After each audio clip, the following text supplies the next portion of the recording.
என் அன்பு செல்லுமே, மனதுக்குள் அழுது கொண்டே இருந்தால் என்ன செய்ய முடியும்?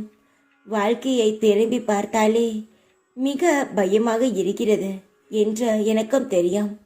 உன் வாழ்க்கையை பார்த்தால் அவ்வளவு காயம் நிறைந்ததாகத்தான் இருக்கிறது. அதனால்தான் நான் என்னிடம் உன்னை அழைத்து கொண்டேன். நீ கஷ்டப்படும் பொழுது, யாரும் இல்லாத நிலையில் இருக்கும் பொழுது நான் உன்னை பார்த்தேன்.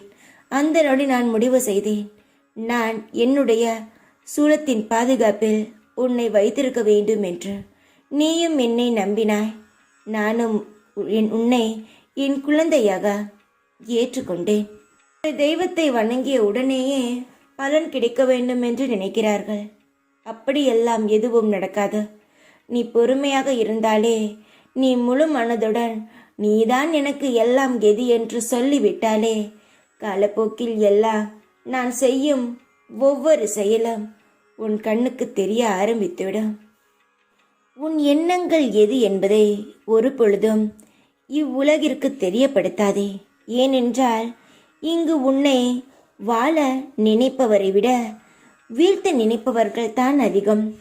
படைத்தவனுக்கு தெரியும் உன்னால் எவ்வளவு பாரங்களை சுமக்க முடியும் என்று.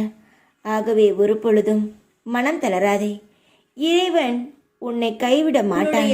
மன குழப்பத்தினால் நீ கவலையாக இருக்கிறாய். அதை சிலர் சாதகமாக பயன்படுத்தி கொண்டு உன்னை கவிர்த்து விடலாம் என்று யோசிக்கிறார்கள். ஒருவரை மன்னிக்கும் அளவுக்கு நல்லவராக இருங்கள். ஆனால் அவரை மீண்டும் நம்பும் அளவுக்கு முட்டாள்தனமாக இருந்து விடாதீர்கள். யாராவது உங்களை நம்ப வைக்கிறார்கள், ஏமாற்றுகிறார்கள் என்று தெரிந்தால் ஒதுங்கி இருப்பது நல்லது.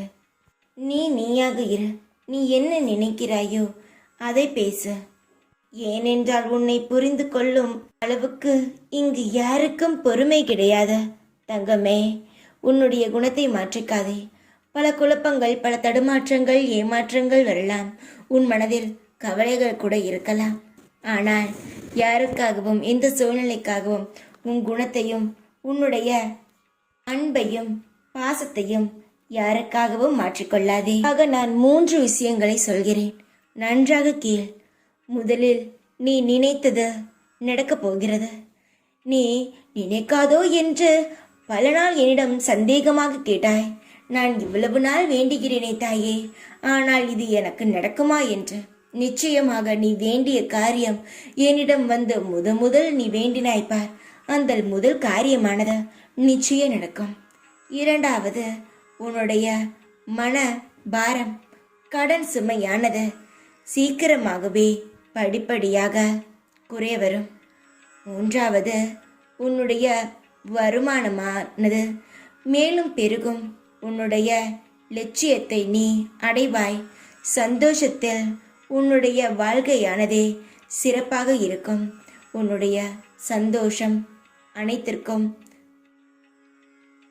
நிச்சயமாக உணர்வாய். தைரியமாக இரு.